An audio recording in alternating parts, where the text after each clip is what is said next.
Sa Quiapo Church, nakilala po ng GMA News ang ilang deboto na may sari-saring kwento kung paano nagsimula ang kanilang panata sa itim na Nazareno. At may live report si Von Aquino. Von. Yes, Rhea, isang araw nga bago ang pista ng itim na Nazareno ay may mga ilang namamanata na dumaraan dito sa Quiapo upang manalangin. Buong magdamag na may mga nagdarasal sa loob ng simbahan ng Quiapo. Lahat sila deboto ng itim na Nazareno. Iba-iba man ang kanilang mga kwento, pare-pareho namang larawan ng malalim na pananampalataya sa Panginoong Hesus. Tulad ni Mang Nato na isa ring vendor sa tapat ng simbahan ng Quiapo. Palibas ay lumaking lumpo. Sakay o nakasalampak lang si Mang Nato sa piraso ng kahoy na nilagyan ng gulong para makakilos. Pero hindi raw ito naging hadlang upang makiisa sa preparasyon sa pista ng Nazareno.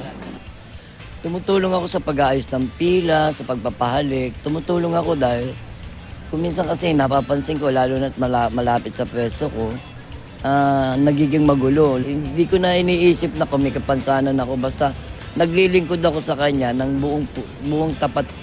Ang panaginip daw niya kung saan nagpakita sa kanya ang poong Nazareno ang naging hudyat upang siya'y maging deboto. Higit sa lahat, pinagaling daw ng Diyos ang kanyang sakit sa baga ilang taon na ang nakakaraan.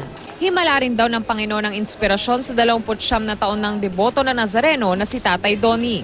Ang pananalig daw ang dahilan ng paggaling ng sakit niya sa puso. Biglang lumaki na lang nga yung puso nga dahil hindi natin sa kung overstretch o fatigue dahil sa mga gawain namin. Pangalawa, yung puyat. Nagulat nga siya, yung scan uli ako, doon na-detect na normal na ang beep ng puso ko. Dahil naman sa kahirapang naranasan sa buhay, kaya mas kumakapit sa Diyos si Neil. Nung panong walang-wala kami talaga sa buhay, talagang sa kanya ako lumapit. Nung nawalan ako ng trabaho, yun, sa kanya rin ako lumapit. Pero isang himala rin, nung pagkagaling ko sa kanya dito, nagsimba ako, pag uwi ko sa bahay, natawagan na pala ako nung dati kong trabaho, na pinapabalik nila ako.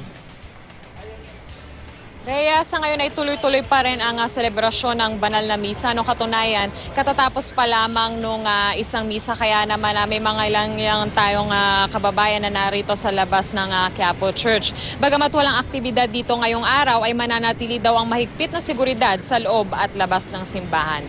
At yan muna ang latest mula dito sa Quiapo, Maynila. Balik sa iyo, Rhea. Alright, maraming salamat, Von Aquino.